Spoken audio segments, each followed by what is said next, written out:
ፕሬዝዳንት ታዬ አጽቀሥላሴ የኢትዮጵያ ፌዴራላዊ ዲሞክራሲያዊ ሪፐብሊክ መንግስት ፕሬዝዳንትና የዕለቱ የክብር እንግዳ ክቡር አቶ ታገሰ ጫፎ የሕዝብ ተወካዮች ምክር ቤት አፈ ጉባኤ፣ ክቡር አቶ አገኘሁ ተሻገር የፌዴሬሽን ምክር ቤት አፈ ጉባኤ፣ ክቡር አቶ ቴዎድሮስ ምህረት የጠቅላይ ፍርድ ቤት ፕሬዝዳንት፣ ክቡር ፊልድ ማርሻል ብርሃኑ ጁላ የጦር ኃይሎች ጠቅላይ ኢታማዦር ሹም፣ ክብርት ወይዘሮ ሳህለወርቅ ዘውዴ የቀድሞ ፕሬዝዳንት፣ ክቡር ዶክተር ሙላቱ ተሾመ የቀድሞ ፕሬዝዳንት፣ ክቡር አቶ ኃይለማርያም ደሳለኝ የቀድሞ ጠቅላይ ሚኒስትር፣ ክብርት ኢንጂነር አሻ መሐመድ የመከላከያ ሚኒስትር፣ ክቡር ጄኔራል ሳሞራ የኑስ የቀድሞ የጦር ኃይሎች ኢታማዦር ሹም፣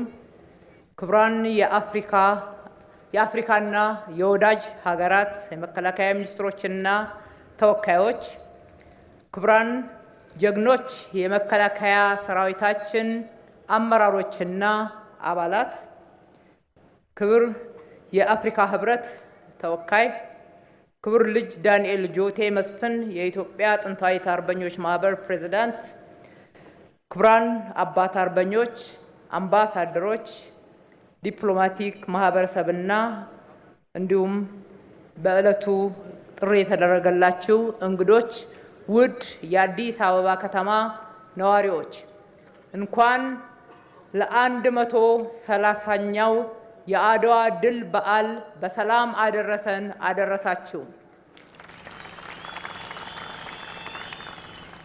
ዛሬ የምናከብረው የአድዋ ድል ከኢትዮጵያ አልፎ የመላው ጥቁር ሕዝቦች ኩራት፣ የአፍሪካውያን የነጻነት ቀንዲል፣ የአንድነትና የነጻነት ተምሳሌት የሆነ ታላቅ የጀግንነት ታሪክ ነው።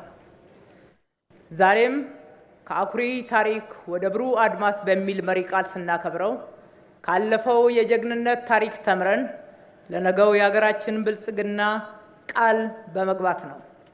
ክቡር ፕሬዝዳንት፣ ክቡራን እንግዶች፣ የአድዋ ድል ያስተማረን ትልቁ ቁም ነገር ኢትዮጵያውያን በውስጣዊ ጉዳዮቻችን ምንም እንኳን የተለያዩ ልዩነቶች ቢኖሩንም በሀገር ሉዓላዊነትና በብሔራዊ ክብር ሳንለያይ በጋራ ልንቆም እንደሚገባ ነው።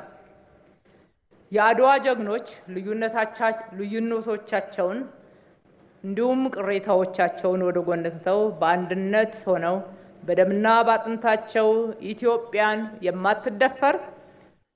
የማትደፈር ሀገር አድርገው አጽንተው አቁመዋታል። በዚህም ክብር አስረክበውናል። ዛሬም እኛ የዚህ ዘመን ትውልድ በተለይም ወጣቱ ይህንን የጀግንነት መንፈስ ተላብሶ ልዩነቱን በሰለጠነ መንገድ በውይይት እየፈታ ለብሔራዊ ጥቅምና ለሀገር ክብር በጋራ ዘብ የመቆም ታሪካዊ ኃላፊነት እንዳለበት በማስተዋል ይገባል። ዛሬ የሚጠበቅብን ከጦር ጀግንነት ባሻገር ወደ ልማት አርበኝነት እየተደረገ ባለው ጉዞ የኢትዮጵያን ብልጽግና ማረጋገጥ ነው። ጀግንነት በጦር ሜዳ ወራሪን ማሸነፍ ብቻ አይደለም። ዛሬም ጀግንነት ማለት ድህነትን፣ ኋላቀርነትና መከፋፈልን በጀግንነት ማሸነፍን ያካትታል።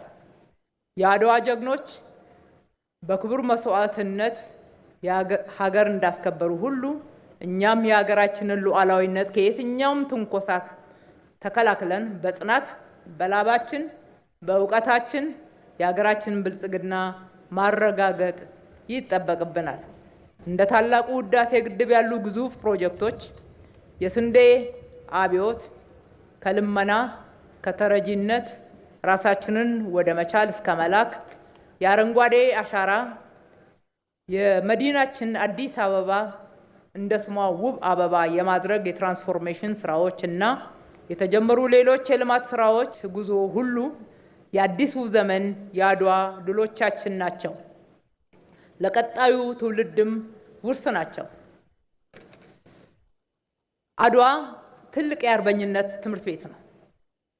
ከዚህ ሕያው ትምህርት ቤት ተምረን በራሳችን ጥረት ለዓለም ተሞክሮ የሚሆኑ ተጨባጭ ስራዎችን መስራት እንችላለን።